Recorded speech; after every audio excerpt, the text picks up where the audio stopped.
Hello बच्चों, तो कैसे हैं आप लोग। उम्मीद करता हूं कि आप लोग अच्छे से मन लगाकर पढ़ रहे होंगे। बच्चों, आज मैं आप लोगों के लिए लाया हूं क्लास 9th के इकोनॉमिक्स का जो सेकंड चैप्टर है बच्चों, पीपल एज रिसोर्स। इसके जितने भी इंपॉर्टेंट क्वेश्चंस हैं, 10 से 12 इंपॉर्टेंट क्वेश्चंस हैं, ये आपको बहुत ही ज़्यादा हेल्प करने वाला है। बच्चों, अगर आपका कल या परसों एग्जाम है और आपने अभी तक इस चैप्टर में कुछ भी नहीं पढ़ा है, ठीक है, तो बच्चों ये आपको ये वीडियो बहुत ही ज़्यादा हेल्प करने वाला है, क्योंकि यहाँ पर मैं आपको 10 से 12 जो इंपॉर्टेंट क्वेश्चन है बच्चों, देख सकते हैं आप, ये मैंने सारा जो इंपॉर्टेंट क्वेश्चन है वो मैंने एक जगह पर लिख दिया। इसमें मैं आपको सारा एक्सप्लेन करने वाला हूँ, ठीक है। तो देखिए बच्चों, सबसे पहला सवाल जो है वो हम लोग देखते हैं। पहला सवाल क्या है बच्चों कि why is human resource superior to any other resource, explain with the help of 3 argument. बच्चों, इसमें आपको बताना है कि जो ह्यूमन रिसोर्स होता है वो अदर रिसोर्सेज से कैसे इंपॉर्टेंट है या कैसे सुपीरियर है। इसमें बेसिकली बच्चों आपको इंपॉर्टेंस ऑफ ह्यूमन रिसोर्स लिखना है कि ह्यूमन रिसोर्स जो है वो क्यों इंपॉर्टेंट है, कैसे इंपॉर्टेंट है, ठीक है बच्चों। तो देखते हैं इसका क्या आंसर है। पहला पॉइंट जो है वो देखते हैं बच्चों। पहला है कि human beings can convert the raw materials into usable form with the help of their skill and knowledge. इसका मतलब यह हुआ बच्चों कि जो ह्यूमन बींग्स है वो क्या कर सकते हैं, जितने भी हमारे आसपास रॉ मटेरियल्स है उन रॉ मटेरियल्स को हम लोग यूजेबल फॉर्म में चेंज कर सकते हैं, ठीक है बच्चों। जैसे फॉर एग्जाम्पल यदि हम अपने आसपास देखिए तो हमारे आसपास वुड्स रहते हैं, लकड़ियाँ रहती है, तो उन लकड़ियों को जो है हम लोग यूजेबल फॉर्म में चेंज कर सकते हैं, है ना। हम उसको फर्नीचर बना सकते हैं, हम उससे दरवाजे बना सकते हैं ना, खिड़कियां बना सकते हैं। तो ये बच्चों एक एग्जांपल हो गया, ठीक है। दूसरा हम लोग देखते हैं बच्चों क्या है, दूसरा क्या है, population of a country helps to increase country's GDP and GNP, ठीक है बच्चों, by producing goods and services, ठीक है। तो किसी भी देश की जो आबादी होती है, जो वहाँ के पॉपुलेशन होते हैं बच्चों, तो वो उस देश का जो इकोनॉमी है ना, वहाँ का जो जीडीपी है, जीएनपी है, या आपने पढ़ा होगा, सुना भी होगा, GDP gross domestic product, GNP gross national product. तो बच्चों ये जो होता है ना, ये इकोनॉमी को दर्शाता है ना। जो ये जितना ज़्यादा होगा बच्चों उतना उस देश का इकोनॉमी बड़ा होगा, ठीक है बच्चों। तो ये एक तरीके से हमारे इकोनॉमी को, देश का जो इकोनॉमी होता है उसको उसके ग्रोथ में हेल्प करता है बच्चों, ठीक है। तीसरा पॉइंट क्या है बच्चों, human resource help in the overall development of the country, यानी कि पूरे देश का ओवरऑल डेवलपमेंट, हर तरह का जो डेवलपमेंट है उसके हेल्प, है ना, उसका मतलब उसमें कौन हेल्प करता है बच्चों, तो जो ह्यूमन बींग्स होते हैं, है ना, यानी कि जो ह्यूमन रिसोर्स होते हैं बच्चों। तो ये एक छोटा सा सवाल था बच्चों, तो ये बहुत ही इंपॉर्टेंट क्वेश्चन है, यहाँ से आपको आ सकता है। या फिर ऐसे भी सवाल पूछ सकते हैं कि ह्यूमन रिसोर्स जो वो एसेट कैसे है ना, वो हमारे देश के लिए संपत्ति कैसे है। इसमें बेसिकली ह्यूमन रिसोर्स का इंपॉर्टेंस क्या है, तो इसको आप लिख सकते हैं अपने आंसर में। तो सेकंड क्वेश्चन पर आते हैं बच्चों। सेकंड क्वेश्चन क्या कह रहा है कि how have the various activities been classified into sectors, give one example for each sector, ठीक है बच्चों। तो इसमें आपको अलग अलग सेक्टर के बारे में बताना, आपके बुक में भी ये टॉपिक था पढ़ने को, है ना। तो इसमें आपको अलग अलग जो 3 सेक्टर होते हैं, प्राइमरी सेक्टर, सेकेंडरी सेक्टर और तीसरा जो है बच्चों टर्सरी सेक्टर, इसके बारे में आपको बताना है। तो प्राइमरी सेक्टर क्या होता है पहले देखते हैं। This involves extraction and production of raw materials. Basically primary sector में हम लोग क्या करते हैं, रॉ मटेरियल्स को प्रोड्यूस करते हैं या फिर जमीन के नीचे से एक्सट्रैक्ट करते हैं, है ना। जैसे फॉर एग्जांपल बच्चों एग्रीकल्चर हो गया, डेयरी फार्मिंग, माइनिंग, ये कुछ एग्जांपल्स हो गए प्राइमरी एक्टिविटी के, है ना। सेकेंडरी सेक्टर क्या होता है बच्चों, these activities involve manufacturing of finished goods. इसमें हम लोग मैन्युफैक्चरिंग करते हैं, जैसे इंडस्ट्रीज वगैरह में हम लोग क्या करते हैं, फैक्ट्रीज में हम लोग मैन्युफैक्चरिंग का काम करते हैं। तो ये सारा जो है बच्चों एग्जांपल, ये जो हो जाएगा ये सेकेंडरी सेक्टर में आ जाएगा। इसमें मेनली हम लोग कोई चीज़, किसी भी चीज़ को मैन्युफैक्चर कहते हैं, जैसे ब्रेड, बिस्किट, इन सारी चीज़ों को मैन्युफैक्चर करना, है ना। थर्ड देखते हैं बच्चों, थर्ड है टर्सरी सेक्टर। टर्सरी सेक्टर में क्या आता है, इसमें है ना all activities which support the primary and secondary sector. ये बेसिकली सपोर्ट करता है बच्चों, प्राइमरी और सेकेंडरी सेक्टर को ये सपोर्ट करता है। कैसे, तो ये बेसिकली इसमें जितने भी तरह के सर्विसेज होते हैं, है ना, जैसे कि transportation services, banking services, advertisement वगैरह, ये सारा जो है एग्जाम्पल हो जाएगा बच्चों टर्सरी सेक्टर का। ये प्राइमरी और सेकेंडरी को सपोर्ट करता है ना। तो तीसरा सवाल देखते हैं बच्चों, थर्ड क्वेश्चन है distinguish between market and non market activities. Very important बच्चों, यहां से भी एक सवाल आपके एग्जाम में पूछा जा सकता है। तो मार्केट और नॉन मार्केट एक्टिविटीज क्या होते हैं, तो ये आपको याद रखना है। इट इन्वॉल्व्स, पहले मार्केट एक्टिविटीज देखते हैं क्या होता है, it involve payment to the person who performs an activity for the pay और प्रॉफिट। जैसे फॉर एग्जांपल बच्चों आपने कहीं पर कुछ काम किया है ना, तो आपको उसके बदले में पेमेंट मिला, तो वो जो हो गया एग्जांपल मार्केट एक्टिविटी का हो गया। ठीक है, तो इसमें बेसिकली पेमेंट होता है ना, जब भी कोई दो आदमी काम कर मतलब कोई भी काम करता है तो उसके बदले में उसको पैसे मिलते हैं, पेमेंट मिलते हैं, है ना, जो भी आपने सर्विस दिया, जो भी सामान वगैरह खरीदा है ना, तो वो होता है market activity. Non market activity क्या होता है बच्चों? It involves production for self consumption. इसमें प्रोडक्शन तो हम लोग कर रहे हैं लेकिन खुद के कंजप्शन के लिए, है ना, इसमें खुद के कंजप्शन के लिए हम लोग प्रोडक्शन करते हैं। ठीक है, उसके बाद देखते हैं बच्चों मार्केट एक्टिविटीज में दूसरा पॉइंट हो जाएगा, these are socially useful activities. Socially useful activities मतलब क्या हो बच्चों, है ना, कि जो कि सोसाइटी के लिए यूजफुल है। जैसे कि इसमें क्या हो जाएगा, production and consumption of goods, है ना, इसमें जो है जितने भी गुड्स को हम लोग प्रोड्यूस करते हैं, कोई भी सामान बना रहे हैं, उसको कंज्यूम कर रहे हैं, सामान कहीं से खरीद रहे हैं, है ना, तो ये सारा जो हो जाएगा बच्चों मार्केट एक्टिविटीज में, तो ये सोसाइटी के लिए बहुत ही यूजफुल है ना। ये क्या होता है बच्चों, these are not done for pay और प्रॉफिट, है ना। ये जो नॉन मार्केट एक्टिविटीज होते हैं ये प्रॉफिट के लिए या पेमेंट के लिए नहीं होता, ये सेल्फ कंजप्शन के लिए होता है ना, सेल्फ प्रॉफिट कह सकते हैं, अपने फायदे के लिए होता है बच्चों, ये होता है। ठीक है, इसका एग्जांपल देख लेते हैं। जैसे इसका एग्जांपल हो गया टीचर टीचेज इन स्कूल, है ना, इसमें एक टीचर जो है वो सर्विस प्रोवाइड कर रहा है, उसके बदले में उनको पैसा मिलता है ना। Man works in a bank हो जाएगा, यहाँ पर बैंक हो जाएगा बच्चों, है ना। तो कोई इंसान जो है वो मतलब बैंक में काम कर रहा है बच्चों, तो उसको भी एक तरह से वो सर्विस दे रहा है ना, तो और उसके बदले में उसको पैसे मिलते हैं। Workers in the factories, workers जो है वो कुछ काम कर रहा है और उसके बदले में पैसे मिलता है बच्चों, तो ये हो गया मार्केट एक्टिविटीज। और नॉन मार्केट एक्टिविटीज में क्या हो जाएगा, जैसे सब्सिस्टेंस फार्मिंग। सब्सिस्टेंस फार्मिंग जो होता है एक ऐसा फार्मिंग होता है जिसमें हम लोग सेल्फ कंजप्शन के लिए खेती करते हैं, है ना, खुद का पेट भरने के लिए। तो एक तरीके से ये क्या हो गया, अपने फायदे के लिए, अपने लिए जो काम करते हैं उसको बोलते हैं नॉन मार्केट एक्टिविटीज। ठीक है, जैसे प्रोसेसिंग ऑफ प्राइमरी प्रोडक्ट्स। ठीक है, तो ये सारे एग्जांपल्स हो जाएंगे। फोर्थ क्वेश्चन देखते हैं बच्चों, why are rural women employed on very low wages. इसमें क्या पूछ रहा है बच्चों, जो गांव की महिलाएं होती है उनको जो पैसे मिलते हैं ना, है ना, वो ऐसे काम करती है जहां पर कि बहुत कम पैसे मिलते हैं। तो वो ऐसा काम क्यों करते हैं ना, वो ऐसे जॉब को वो क्यों करते हैं जिसमें कि कम पैसा मिलता है। तो सवाल ये पूछा जा रहा है बच्चों, इसका आंसर देखते क्या है। इसका आंसर देखिए क्या है, पहला है in the patriarchal society specially in rural areas parents do not invest much on their daughter, है ना। तो सबसे पहला पॉइंट ये है कि जो गांव में होता है ना, गांव में क्या होता है आप देखते हैं, जो एक पेट्रियार्कियल सोसाइटी होता है, या फिर गांव की बात करें या शहरों की बात करें, हर जगह आपको देखने को मिलेगा कि पेट्रियार्कियल सोसाइटी है।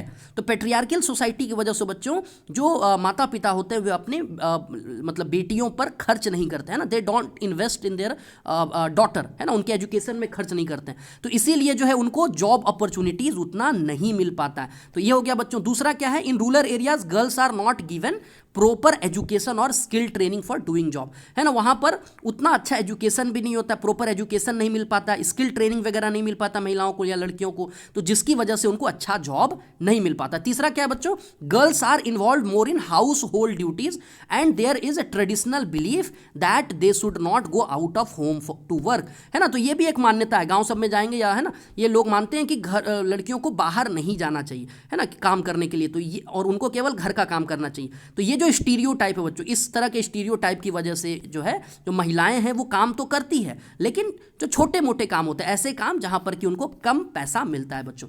तो ये था बच्चों फोर्थ सवाल। अगला सवाल देखते हैं। अगले सवाल में बढ़ने से पहले मैं आपको बता दूं कि अगर आपको ये पूरा पीडीएफ चाहिए, है ना, अगर आपको ये पूरा पीडीएफ जो है, अगर आप इस पूरे पीडीएफ से पढ़ना चाहते हैं तो मैं आपको एक डिस्क्रिप्शन बॉक्स में व्हाट्सअप नंबर दे दूंगा, तो वहां पर आप मुझे डायरेक्ट मैसेज कर सकते हैं, तो मैं आपको व्हाट्सएप के थ्रू जो है ये आपको पूरा पीडीएफ प्रोवाइड कर दूंगा। ठीक है बच्चों, तो अगले क्वेश्चन पर आते हैं। फिफ्थ नंबर जो है कि on what factors the quality of population depend. ठीक है, इसमें आपको पूछ रहा है कि जो क्वालिटी ऑफ पॉपुलेशन होता है ये किस चीज पर डिपेंड करता है, and how does education enhance the quality of population. यानी कि इसमें बेसिकली इंपॉर्टेंस ऑफ एजुकेशन पूछा जा रहा है। अगर आप इनडायरेक्टली देखें तो क्या पूछ रहा है ये कि एजुकेशन किस तरीके से पॉपुलेशन के क्वालिटी को बढ़ाता है, अच्छा करता है ना। तो देखते हैं, सबसे पहला जो पार्ट था उसका आंसर देखते हैं।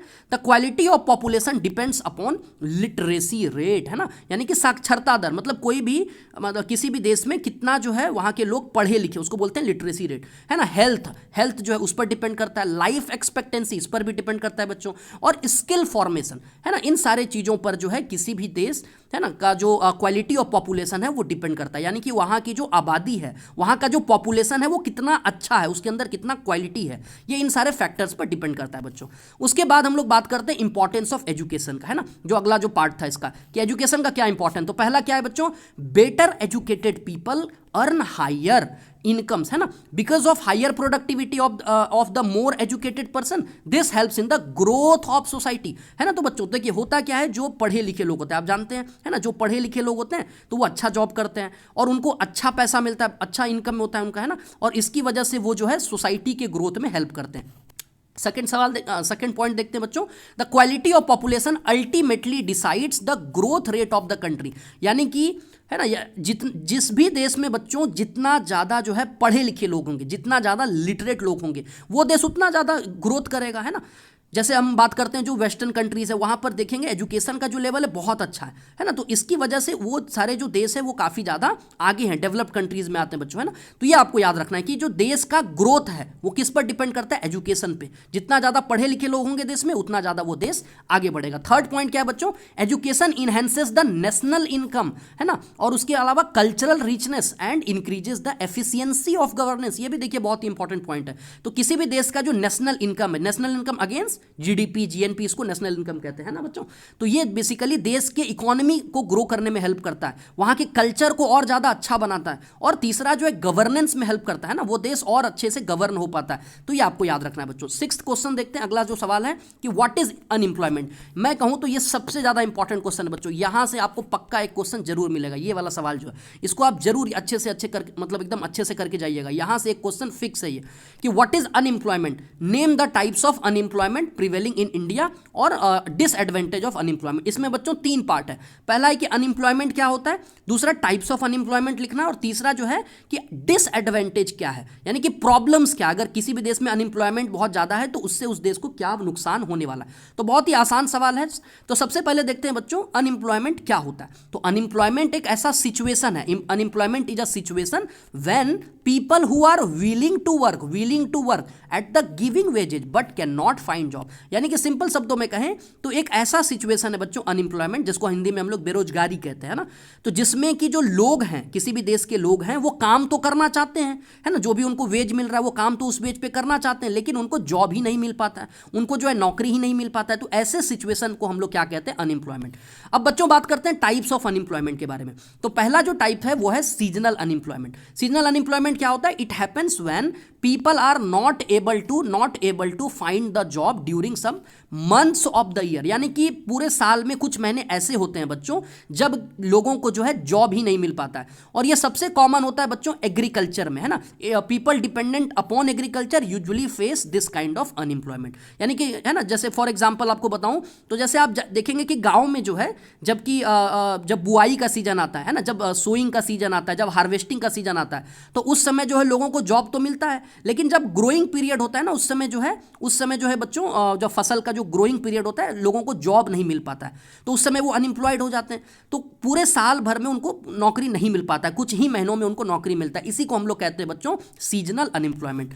दूसरा जो है बच्चों वो है डिसगाइज्ड अनएम्प्लॉयमेंट। डिसगाइज्ड अनएम्प्लॉयमेंट क्या होता है बच्चों, in this kind of unemployment people who are visibly employed but are not actually employed। इसका मतलब ये हुआ कि वो देखने में तो लग रहा है ना, कि इसमें लोग ऐसा आपको लगेंगे कि वो काम तो कर रहे हैं, लेकिन एक्चुअल में अगर हम बात करें तो वो एक्चुअल में एम्प्लॉयड है ही नहीं, है ना, वो एक्चुअल में काम नहीं कर रहे। देखने में आपको लगेगा कि वो काम कर रहा है, लेकिन एक्चुअल में अगर देखें तो वो एम्प्लॉयड नहीं है। उसको हम लोग कहते हैं डिसगाइज्ड अनएम्प्लॉयमेंट। और ये कब होता है बच्चों, this occurs when all the members of a family of a small farmer are working in the field but all may not be required, है ना। तो ये बेसिकली जैसे फॉर एग्जांपल, जैसे मान लीजिए कि एक छोटा सा खेत है ना, और उस खेत में मान लीजिए परिवार में 5-6 सदस्य हैं, तो सारे सदस्य जो हैं उसी खेत में काम कर रहे हैं, लेकिन उसमें जरूरत केवल 2 या 3 लोगों की है ना, और बाकी जो लोग हो गए वो सारे डिसगाइज्ड कहलाएंगे। जरूरत मात्र 2 या 3 लोगों की है, लेकिन वहां पर 5-6-7 लोग काम कर रहे हैं, तो वो जो बाकी लोग बच गए बच्चों, है ना, जो बाकी लोग जिसका की जरूरत नहीं है फिर भी वो काम कर रहे हैं, उनको क्या कहेंगे, डिसगाइज्ड अनएम्प्लॉयड, है ना। तो ये आपको याद रखना है बच्चों। थर्ड जो है बच्चों, जो कि हमारे देश में बहुत बड़े लेवल पर मतलब एक बहुत बड़ी समस्या है, कह लीजिए प्रॉब्लम है, वो है एजुकेटेड अनएम्प्लॉयमेंट।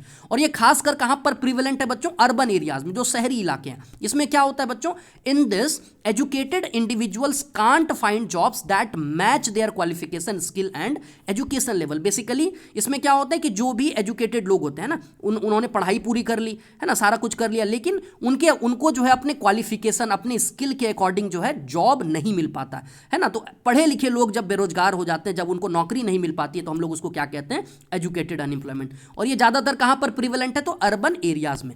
नेक्स्ट क्वेश्चन पर आते हैं बच्चों, है ना। नेक्स्ट क्वेश्चन है explain the initiatives taken by the government of India to improve the elementary education in India। इसका मतलब यह हुआ बच्चों कि हमारे देश में हमारी जो सरकार है, जो भारत सरकार है, उन्होंने ऐसे कौन कौन से कदम उठाए हैं जिससे कि जो एलिमेंट्री एजुकेशन है उसको अच्छा किया जाए, उसको इंप्रूव किया जाए। ऐसे कौन कौन से कदम है, तो ये भी बहुत ही अच्छा सवाल है बच्चों, ये भी आपको एग्जाम में पूछा जा सकता है। तो देखते हैं बच्चों, पहला कदम क्या है, सर्व शिक्षा अभियान, है ना। इसका मकसद क्या है, it aims at universalisation of elementary education. Universalisation मतलब सब लोग, इसका मकसद ये है कि सारे बच्चे जो हैं, सब लोगों को एजुकेशन मिल पाए, है ना। Making education free to children between the age of 6 to 14 year, मतलब 6 साल से लेकर 14 साल तक के जितने भी बच्चे हैं उनको फ्री में जो है एजुकेशन मिल पाए, ये इसका मकसद है बच्चों। सेकंड देखते हैं, सेकंड है मिड डे मील स्कीम। इसके बारे में तो आप जानते ही है ना। तो होता क्या है, आप जानते हैं, गवर्नमेंट स्कूल वगैरह जो होता है वहाँ पर बच्चों को खाना भी दिया जाता है, फूड भी दिया जाता है ना। तो ये इससे क्या फ़ायदा होता है, इससे फ़ायदा पहला तो है बच्चों इनकरेज द अटेंडेंस, और दूसरा हेल्थ को अच्छा करता है ना। तो इससे आप देखेंगे कि जो स्कूल के बच्चे हैं वो ज़्यादा से ज़्यादा संख्या में स्कूल जाते हैं, है ना। और दूसरा इससे ये भी फ़ायदा है कि इससे बच्चों का हेल्थ अच्छा होगा। देखिए बच्चों, अगर हेल्थ अच्छा होगा तभी तो आप पढ़ पाएंगे, है ना। तो ये है सेकंड पॉइंट। तीसरा है क्या बच्चों, Navodaya Vidyalaya. It has been opened in each district as an ideal और मॉडल स्कूल, है ना। तो नवोदय विद्यालय भी हर जिला में खोला गया है। ये भी गवर्नमेंट स्कूल होता है और ये बहुत अच्छे स्कूल होते हैं। यहाँ पर जो क्वालिटी ऑफ एजुकेशन होता है बहुत अच्छे होते हैं बच्चों। ये भी मतलब एक तरह से बहुत ही कम पैसे में ये पढ़ाते हैं ना। तो ये बहुत इंपॉर्टेंट आपको याद रखना है। उसके बाद फोर्थ है बच्चों ब्रिज कोर्स। ब्रिज कोर्स ये क्या है बच्चों, bridge course along with back to school camp, है ना। तो कई बार देखते हैं बच्चों, जो बच्चे कमजोर रहते हैं ना, जो बच्चे पीछे छूट जाते हैं, तो उनको जो है लाइन पे लाने के लिए, है ना, उनको जो है सबके साथ मर्ज करने के लिए ब्रिज कोर्स वगैरह कराया जाता है ताकि बच्चे पीछे ना छूटे, है ना। या फिर बैक टू स्कूल कैंप वगैरह लगाया जाता है बच्चों। तो ये सारे कुछ ऐसे मतलब स्टेप्स हैं जिसके द्वारा जो है आप देखेंगे कि जो एलिमेंट्री एजुकेशन है उसको, है ना, उसको जो है फायदा पहुंचा है ना, जो बच्चे हैं वो स्कूल जा पा रहे हैं। अच्छा बच्चों, ये एक टॉपिक छूट गया था, डिसएडवांटेज ऑफ अनएम्प्लॉयमेंट, है ना। ये देखिए, ये वाला जो सवाल था ना, ये वाला जो मैंने सवाल था, इसमें मैंने एक जो पार्ट मैंने बनाया था वो था डिसएडवांटेज ऑफ अनएम्प्लॉयमेंट। तो ये मैं आपको यहाँ पर बता देता हूँ, ये छूट गया था ना, कि जो किसी भी देश में अगर अनएम्प्लॉयमेंट बहुत ज़्यादा है बच्चों, तो इससे उस देश को कैसे नुकसान पहुँचने वाला है। ठीक है, तो ये भी मैं आपको बता देता हूँ, बहुत ही आसान है, ये आपको याद रखना है। 4-5 पॉइंट है, आपको याद रखना है। पहला पॉइंट क्या है बच्चों, अगर किसी भी देश में अनएम्प्लॉयमेंट ज़्यादा होगा तो क्या होगा, wastage of man power resource, यानी कि उस देश में जो मैन पावर है ना। देखिए, हर इंसान जो है अपने आप में रिसोर्स है, लेकिन अगर उसका यूज नहीं हो रहा है ना, अगर वो नौकरी नहीं कर रहा है, तो वो घर में अगर बैठा है ना, तो एक तरीके से वेस्टेज हो रहा है, ह्यूमन रिसोर्स का वेस्टेज हो रहा है ना। दूसरा क्या है बच्चों, it increases the economic overload, यानी कि किसी भी देश का जो इकोनॉमिक ओवरलोड है वो बहुत ज़्यादा बढ़ जाएगा। तीसरा क्या है बच्चों, it tends to increase the number of dependent population, यानी कि किसी भी देश में क्या होगा, जो डिपेंडेंट पॉपुलेशन है, जो दूसरों पर निर्भर है, उनकी संख्या बहुत ज़्यादा बढ़ जाएगी। और ये एक बहुत मतलब कह सकते हैं नेगेटिव साइन है किसी भी देश के लिए, है ना। और अगला पॉइंट क्या है, इंडिकेटर ऑफ डिप्रेस्ड इकोनॉमी, है ना। अगर किसी भी देश में अनएम्प्लॉयमेंट बहुत ज़्यादा है तो ये दर्शाता है कि वो जो देश है वो उसका इकोनॉमी जो है वो उतना अच्छा नहीं है, वो मतलब गलत डायरेक्शन में जा रहा है, वो उसका इकोनॉमी मतलब सही नहीं है ना बच्चों। तो ये इंडिकेटर है डिप्रेस्ड इकोनॉमी का। अगला पॉइंट क्या है बच्चों, it leads to other social problem. देखिए क्या होता है ना कि अगर किसी भी देश में बेरोजगारी बहुत ज़्यादा, अनएम्प्लॉयमेंट बहुत ज़्यादा है, इससे और भी कई तरह के प्रॉब्लम्स अराइज होते हैं, जैसे कि डिसऑनेस्टी, चीटिंग करना किसी को, गैम्बलिंग वगैरह, है ना, ब्राइबरी वगैरह, थेफ्ट, चोरी वगैरह बढ़ जाता है ना। और उसके अलावा पोवर्टी, गरीबी, है ना। अगर ज़्यादा लोग अनएम्प्लॉयड होंगे तो इससे जो है उनको वेजेज नहीं मिल पाएंगे, वेजेज नहीं मिल पाएंगे तो अच्छा फूड नहीं होगा, तो इससे क्या होगा, गरीबी जो है वो और भी ज़्यादा बढ़ते जाएगा, कि विशियस साइकिल बन जाता है बच्चों, है ना। तो ये आपको याद रखना है। अगला सवाल देखते हैं बच्चों। कुल मैंने बच्चों इसमें 12 सवाल आपको मतलब मैंने बनाया है, और ये सारे क्वेश्चंस आपके एग्जाम के लिए बहुत ही ज़्यादा इंपॉर्टेंट है। ठीक है, अगर आपको ये पूरा PDF चाहिए तो आप मुझे व्हाट्सअप कर सकते हैं, व्हाट्सअप नंबर डिस्क्रिप्शन बॉक्स में। नेक्स्ट क्वेश्चन देखते हैं बच्चों, 8 नंबर जो है, illiterate and unhealthy population are liability for the economy, justify the statement with suitable example. बच्चों इसमें क्या कह रहा है कि जो अनहेल्दी पॉपुलेशन होते हैं, मतलब वैसे लोग जो अनहेल्दी हैं, जो बीमार पड़ते हैं बार बार, है ना, जो कि हेल्थ जिनका सही नहीं है, या जो, है ना, तो ऐसे लोग जो है बच्चों, अनहेल्दी पॉपुलेशन जो होते हैं, या इलिटरेट जो लोग होते हैं, जो कि पढ़े लिखे लोग नहीं होते बच्चों, तो ऐसे लोग जो होते हैं देश के लिए बोझ होते हैं। लाइबिलिटी का मतलब जो देश के लिए बोझ है ना। तो ऐसे मतलब कैसे, ये आपको बताना है कि ऐसा मतलब क्यों। ठीक है, इसको आपको जस्टिफाई करना है और एग्जाम्पल के साथ। तो इसका आंसर देखते हैं। देखिए ये भी बहुत ही आसान है, आप इसको अपने भी शब्द में लिख सकते हैं समझ के। देखिए illiterate and unhealthy people are unable to use land and capital efficiently, thus leading to less earning. देखिए होता क्या है बच्चों, है ना, किसी भी देश में मान लीजिए बहुत सारा लैंड है, बहुत सारा कैपिटल, बहुत अच्छा देश है ना, तो वहां पर नेचुरल रिसोर्स बहुत ज्यादा है बच्चों, लेकिन वहां पर अगर लोग पढ़े लिखे नहीं है, अनहेल्दी हैं, है ना, तो ऐसे में क्या होगा बच्चों, वो जो देश है वो उन नेचुरल रिसोर्सेज का, उन, है ना, उस लैंड का, उस कैपिटल का जो है अच्छे से इस्तेमाल नहीं कर पाएगा, और जिसकी वजह से अर्निंग जो है बहुत कम होगा। ठीक है, तो ये आपको याद रखना। दूसरा पॉइंट क्या है, illiterate people are generally unsuccessful, है ना, इन लाइफ। जो इलिटरेट लोग होते हैं, जो पढ़े लिखे लोग नहीं, मतलब पढ़े लिखे लोग जो नहीं होते हैं, वो देखेंगे आप कि जनरली अनसक्सेसफुल होते हैं, वो सफल नहीं हो पाते जीवन में, है ना। कुछ कुछ लोग होते हैं, मतलब ऐसा नहीं है कि सारे लोग, मैं कह रहा हूँ जनरली में देखेंगे, जनरली अगर आप देखेंगे तो जो लोग पढ़े लिखे लोग मतलब नहीं होते हैं, वो अपने लाइफ में अनसक्सेसफुल होते हैं, and because they are dependent on literate people for many activities. क्यों? क्योंकि उनको लिटरेट लोगों पर निर्भर होना पड़ता है ना, वो खुद से सब काम नहीं कर पाएंगे। तो ये आपको याद रखना। तीसरा क्या है बच्चों, N unhealthy person has less productivity, है ना, जो इंसान बहुत ज्यादा बीमार पड़ता है, जो अनहेल्दी है, तो उसका प्रोडक्टिविटी बहुत कम हो जाता है, वो अच्छे से काम नहीं कर पाता है ना, तो ये आपको याद रखना। इसलिए अर्निंग भी कम हो जाता है, और वो इकोनॉमी के लिए लाइबिलिटी यानी कि बोझ बन जाता है बच्चों। अगला पॉइंट है बच्चों कि such people become a liability by making the country poorer, है ना, यानी कि देश को जो है और ज्यादा गरीबी में वो धकेल देता है। ठीक है, और देश का जो डेवलपमेंट है, जो ग्रोथ है, वो रुक जाता है, रिट्रार्ड हो जाता है, यानी कि कम हो जाता है, रुक जाता है बच्चों, है ना, उसको अवरोध करता है, रोकता है। तो ये पॉइंट्स आपको याद रखना है बच्चों। अगले सवाल पर आते हैं, 9th नंबर जो है कि व्हाट इज ह्यूमन रिसोर्स, ठीक है, और ह्यूमन कैपिटल क्या है ना। तो ये एक सवाल है, एक पार्ट ये हो गया। दूसरा कह रहा है how explain how it is different from other resource like land and physical capital. तो इस सवाल में बच्चों आपको पूछा जा रहा है कि ह्यूमन रिसोर्स या ह्यूमन कैपिटल क्या होता है, और उसके बाद कह रहा है कि जो ह्यूमन रिसोर्स है वो अदर जो रिसोर्सेस हैं जैसे कि लैंड, है ना, कैपिटल, फिजिकल कैपिटल, तो इससे कैसे अलग है। तो सबसे पहले देखिए बच्चों, ह्यूमन रिसोर्स क्या होता है या ह्यूमन कैपिटल क्या होता है। ह्यूमन रिसोर्स और people as resource refers to working population in terms of their existing productivity, skills and liabilities. तो ये होता है बच्चों ह्यूमन रिसोर्स। ह्यूमन रिसोर्स का मतलब, ह्यूमन रिसोर्स क्या होता है, तो किसी भी देश के जो लोग होते हैं, है ना, उसको हम लोग क्या कहते हैं, ह्यूमन रिसोर्स कहते हैं ना, जो वहाँ के वर्किंग पॉपुलेशन होते हैं, जो लोग काम करते हैं, है ना, जो लोग उस देश में प्रोडक्टिविटी, है ना, उस देश को आगे बढ़ाते हैं अपने स्किल से, है ना, तो उसको हम लोग क्या कहते हैं बच्चों, ह्यूमन रिसोर्स कहते हैं। ह्यूमन रिसोर्स अलग कैसे है, ठीक है, कैसे अलग है बाकी रिसोर्सेज से, बाकी, है ना, जो लैंड है या फिजिकल कैपिटल है उससे कैसे अलग है। देखिए, तो human and other resources are fixed, है ना, देख माफ कीजिएगा, land and other resources are fixed. ठीक है, लैंड जो अलग अलग रिसोर्सेज हैं ह्यूमन रिसोर्स के अलावा जो है वो फिक्स्ड है। फिक्स्ड का मतलब होता है उसको हम लोग चेंज नहीं कर सकते। जैसे लैंड की बात करते हैं तो लैंड आपके देश में फिक्स है, उसको आप बढ़ा नहीं सकते, है ना, वो लिमिटेड होते हैं एंड स्पेसिफाइड होते हैं ना। जबकि ह्यूमन रिसोर्स जो होता है बच्चों, ये नर्चर्ड किया जा सकता है। इसको जो है आप जितना ज़्यादा पढ़ेंगे, जितना ज़्यादा आप अपने हेल्थ को अच्छा करेंगे, उसको और ज़्यादा हम अच्छा बना सकते हैं। तो लैंड और बाकी जो फिजिकल कैपिटल है बच्चों वो फिक्स है, उसको हम लोग बहुत ज़्यादा उसमें चेंज नहीं कर सकते। लेकिन ह्यूमन रिसोर्स को हम लोग और ज़्यादा अच्छा बना सकते हैं बच्चों, है ना, एजुकेशन और हेल्थ को अच्छा करके। सेकंड पॉइंट क्या है बच्चों, human resource can bring a change in other resource, है ना, किसी भी देश में अगर ह्यूमन रिसोर्स अच्छा होगा तो वो दूसरे रिसोर्सेज में चेंज कर सकता है। लेकिन अगर हम बात करें ये जो ये लैंड रिसोर्स है या अदर मतलब रिसोर्सेज हैं बच्चों, तो ये ह्यूमन रिसोर्स को उतना ज़्यादा चेंज नहीं कर सकते। ह्यूमन रिसोर्स बाकी रिसोर्सेज को चेंज कर सकते हैं, लेकिन बाकी रिसोर्स ह्यूमन रिसोर्स को उतना ज़्यादा चेंज नहीं कर सकते। थर्ड पॉइंट क्या है बच्चों, human resource can make use of land and physical capital whereas land and physical capital can't become useful on its own. इसका मतलब ये हुआ बच्चों, जैसे मान लीजिए आपके पास कोई लैंड है ना, आपके पास फिजिकल कैपिटल है, फिजिकल, है ना, तो ऐसे में आप जो है उसको अच्छा कर सकते हैं ना, आपके पास कैपेबिलिटी है, आपके पास स्किल है, नॉलेज है, तो आप उस लैंड और फिजिकल कैपिटल को अच्छे से यूज कर सकते हैं। लेकिन अगर आप, है ना, जो लैंड और फिजिकल कैपिटल है ये ह्यूमन रिसोर्स को, मतलब इसका अगर उल्टा हम देखें, है ना, कि लैंड और फिजिकल कैपिटल आपके पास बहुत सारा है, तो क्या ये ह्यूमन रिसोर्स को अच्छा कर सकता है? तो आंसर इज नो, है ना। तो ये आपको याद रखना है बच्चों।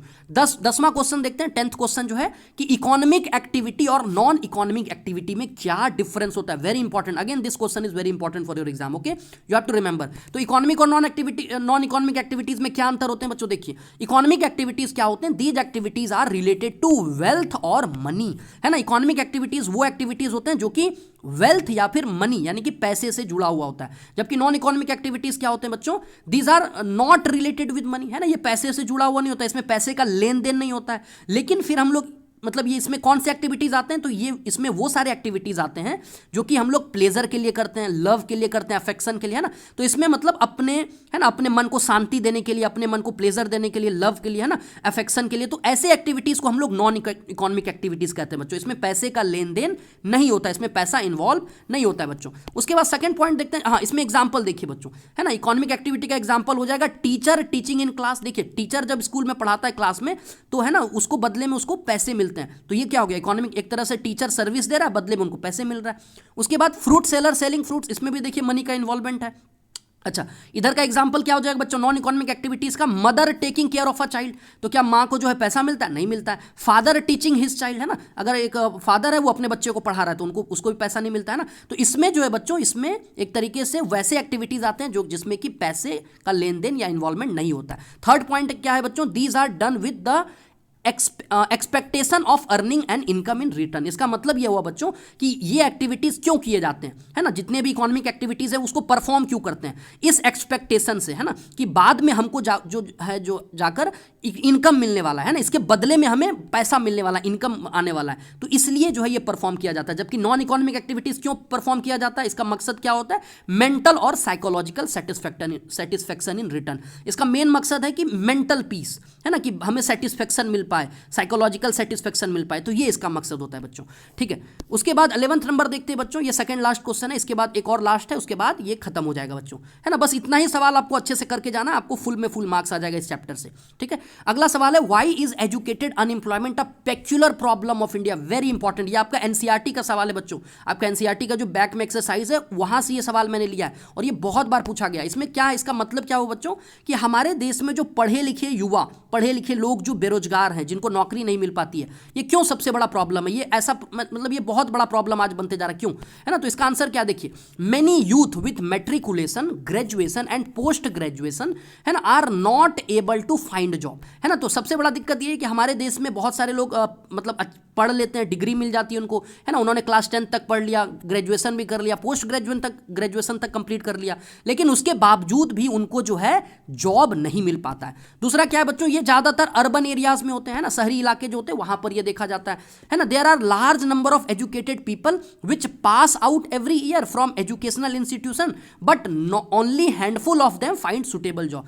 इसका मतलब ये हो बच्चों कि बहुत सारे लोग जो हैं हर एक साल आप देखेंगे बहुत सारे बच्चे जो हैं स्कूल में जाते हैं, कॉलेज में जाते हैं, यूनिवर्सिटीज़ में जाते हैं, वहाँ पढ़ते हैं, फिर पास आउट होते हैं, लेकिन वहाँ से जब वो निकलते हैं तो उनको अच्छी नौकरी या जो वो नौकरी चाह रहे हैं, जो उसका एजुकेशन क्वालिफिकेशन है ना, उसके तरह जो है उसको नौकरी नहीं मिल पाती है ना। तो ये एक सबसे बड़ा प्रॉब्लम है। और अगला जो है पॉइंट है बच्चों, also because of slow growth in industrial and service sector, it has failed to provide unemployment to educated people, है ना। तो ये भी एक कारण है बच्चों कि देश में जो है ना, देश का जो इंडस्ट्री है, जो इकोनॉमी है, जो सर्विस सेक्टर है, वो उतना ज़्यादा ग्रो नहीं कर पा रहा है। और इसकी वजह से क्या है, जो एजुकेटेड लोग हैं, जो पढ़े लिखे लोग हैं, उनको नौकरी नहीं मिल पा रही है ना। तो ये भी पॉइंट आपको दिमाग में रखना है बच्चों। चलिए बच्चों, तो ये सबसे लास्ट सवाल है, देखते हैं, है ना। लास्ट सवाल क्या है कि why are women employed in low paid work? ये भी बच्चों आपका एनसीईआरटी का सवाल है, डायरेक्ट मैंने एनसीईआरटी से उठाया है, ये भी बहुत बार पूछा जाता है। इसमें क्या कह रहा है कि जो महिलाएं होती है उनको नौकरियां तो मिलती हैं, वो काम तो करते हैं, लेकिन उनको ज़्यादातर ऐसी नौकरी करनी पड़ती है जिसमें कि उनको कम पैसा मिलता है, लो वेज मिलते हैं, लो पेड वर्क जो होता है वो करते हैं, है ना। तो ऐसा क्यों, है ना, क्यों? तो इसका कारण क्या है? पहला कारण देखते हैं, majority of women in the country are less educated, है ना, than man, because they are not given equal opportunities. आया समझ बच्चों? तो इसका मतलब यह हुआ कि हमारे देश में ज्यादातर जो महिलाएं हैं वो कम पढ़ी लिखी, है ना, उनको उतना एजुकेशन नहीं मिल पाया। क्यों नहीं मिल पाया? क्योंकि उनको उतना मौका नहीं मिल पाया, अपॉर्चुनिटीज नहीं मिल पाया, है ना, उनको स्कूल नहीं जाने दिया जाता था, है ना, ये सब आप जानते हैं ना। तो इसकी वजह से जो है ना, इसकी वजह से जो है महिलाएं जो है वो पीछे रह गई, है ना, उनको जो है कम ऐसे वर्क करना पड़ता है जिसमें कि कम पैसा मिलता है। दूसरा क्या है बच्चों? दूसरा सवाल है, they are believed physically inferior to man, है ना। ऐसा बहुत सारे लोग मानते हैं, है ना। ये एक स्टीरियोटाइप है बच्चों, एक स्टीरियोटाइप, क्योंकि हमारा जो सोसाइटी है वो एक पैट्रियार्कल सोसाइटी है, जहां पर कि जो मैन है वो विमेन को क्या समझते हैं, इन्फीरियर समझते हैं, फिजिकली उसको कमजोर समझते हैं, है ना। इसलिए उनको ऐसा काम करना पड़ता है जिसमें कि लेस पैसा मिले, है ना, लेस पेड वर्क जो होता है। थर्ड जो है बच्चों, लास्ट जो पॉइंट है कि due to historical and cultural reason women are generally have an additional responsibility of looking after their family, so they can't do regular in the so they can't be regular in the work as like man। इसका मतलब ये हुआ बच्चों कि historical और cultural reason की वजह से हमारे देश में जो महिलाएं हैं उनको एक एडिशनल रिस्पॉन्सिबिलिटी है कि अगर आप महिला हैं तो आपको घर का काम करना ही पड़ेगा, आपको आपके बच्चे का ध्यान रखना ही पड़ेगा। तो ये सारे कुछ ऐसे रीजंस हैं जिसकी वजह से महिलाएं जो है वो काम में रेगुलर जो है ना, रेगुलर काम नहीं कर पाती है ना, और इसकी वजह से उनको कम पैसे मिलते हैं बच्चों। तो उम्मीद करता हूं कि ये जो पूरा वीडियो है ये इसकी वजह से आपको बहुत हेल्प मिला होगा। अगर आप बच्चे इस चैनल पर नए हैं तो प्लीज़ इस चैनल को सब्सक्राइब कर दें, ठीक है बच्चों। तो और भी अगर आपको कोई भी हेल्प चाहिए तो आप मुझे कमेंट बॉक्स में बता सकते हैं ना, आपको किस तरह का हेल्प चाहिए, ठीक है बच्चों। तो अच्छे से पढ़ते रहिए, एंजॉय कीजिए, best of luck for your examination. Thank you so much, bye bye.